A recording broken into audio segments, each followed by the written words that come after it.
Hello, and welcome back to Nigeria Depository.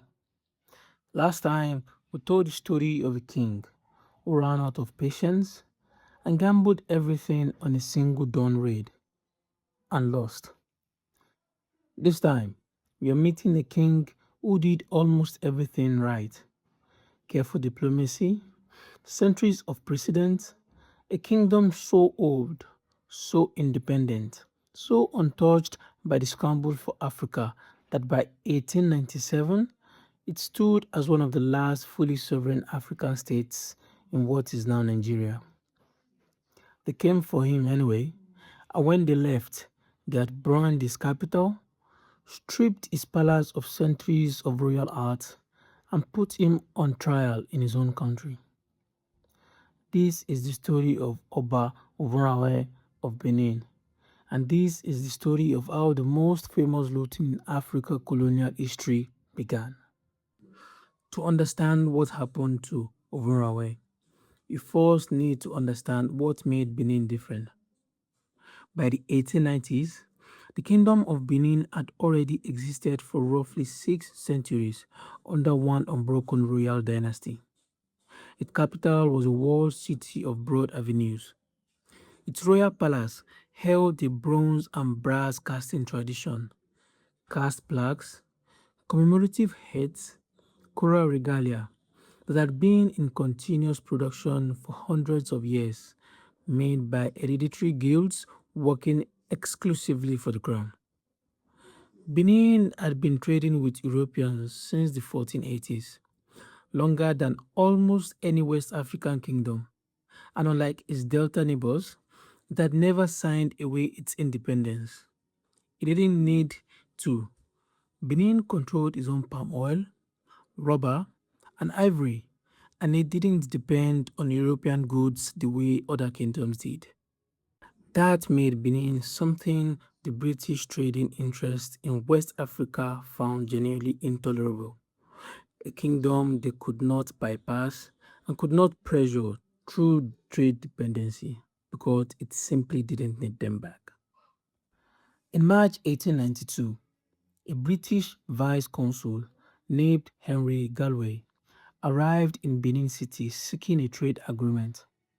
Ovonramwen signed what he understood to be a treaty of friendship and commerce. The British read it differently. Under British colonial law, the document Ovonramwen signed was a treaty of protection, one that, in their interpretation, placed his kingdom under British authority entirely. When Ovonramwen realized what the British believed they had obtained, he refused to accept it. He restricted British traders from his territory. The British Consul General called it a violation of a binding agreement. It wasn't.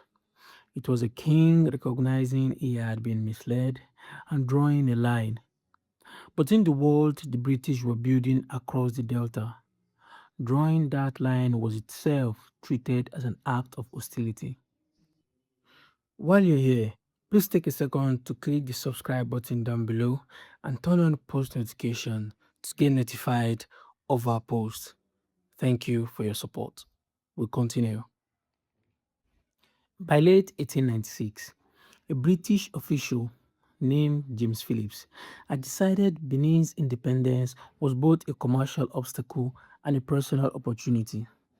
He asked London for permission to invade and depose Ovonramwen. In his request, he noted he expected to find enough ivory in the king's palace to cover the cost of the expedition. London hadn't answered yet. Phillips marched anyway. In late December, he set out for Benin City with 8 British officials and roughly 250 porters. He announced his approach. Ovonramwen sent back a clear message. The court was in the middle of the Igwe festival, a period of deep religious significance during which the Oba could not receive outsiders. Wait a few weeks, the message said, and you will be welcomed properly. Phillips kept marching. On January 4th, 1897, near the village of Ugbine, Benin soldiers ambushed Phillips' column. The order came from Benin's military commander, the Iyase, not by most accounts from Ovonramwen himself, who is believed to have favored letting Philip proceed rather than risk confrontation. The Iyase overruled him and set his own son-in-law to intercept the British party. Almost everyone in Philip's group was killed. Only two men survived, both badly wounded. Within days, London had a story, the Benin massacre, an atrocity, a justification for whatever came next. What got lost in that story was the context. A British official marching, uninvited, into a sovereign kingdom's capital during its most sacred festival, at the head of an unusually large armed party, explicitly warned to wait. Britain's answer was overwhelming. 1,200 men, Royal Marines, sailors, protectorate troops, armed with Maxim machine guns and rockets, split into three columns and ordered to burn every town in their path and hang the king wherever it was found. Benin's defenders fought with muskets, spears, and locally made Dane guns. They had no answer for machine guns. After 10 days of fighting, the British reached Benin City, and on February 18th, 1897, the capital fell. In the chaos that followed, much of the city, including large sections of the royal palace, burned to the ground. Whether by accident or design remains disputed. What isn't disputed is the result. A capital that had stood for centuries was reduced to ruins within days. In the ruins of the palace, British troops found storerooms holding thousands of objects: cast brass plaques, ivory carvings, coral regalia, commemorative bronze heads accumulated across centuries of royal patronage. Some estimates put the total as high as 5,000 pieces, including more than 900 brass plaques alone. Some were seized as official spoils, some was taken by individual soldiers as personal trophies. A large quantity was formerly auctioned in London and Paris to help pay for the very expedition that had looted it.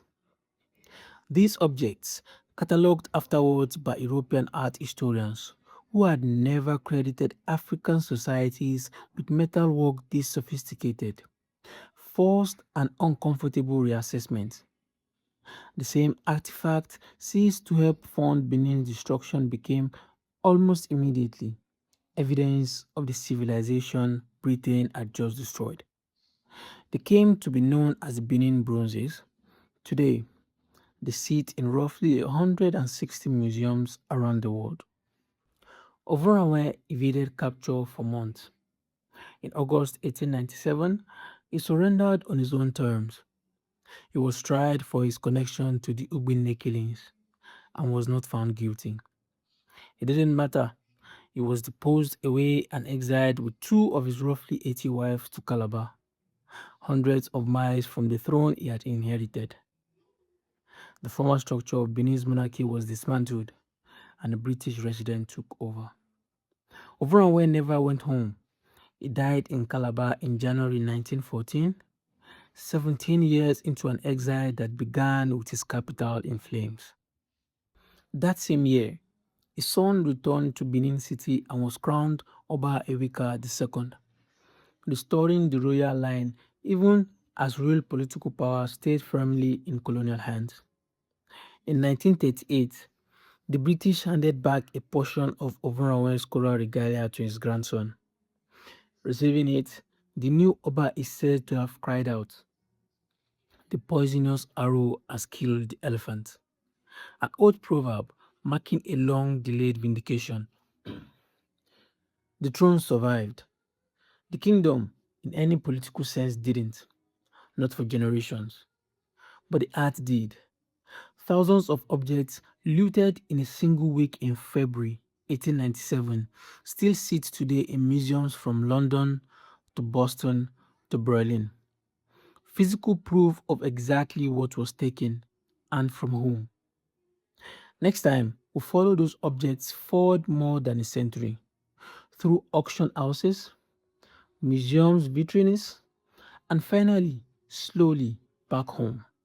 Because the story of the Benin bronzes did not end in 1897, it's still being written right now. Thank you for watching the video. We really hope you enjoyed it. Please don't forget to like, comment, and subscribe for more videos. Thank you.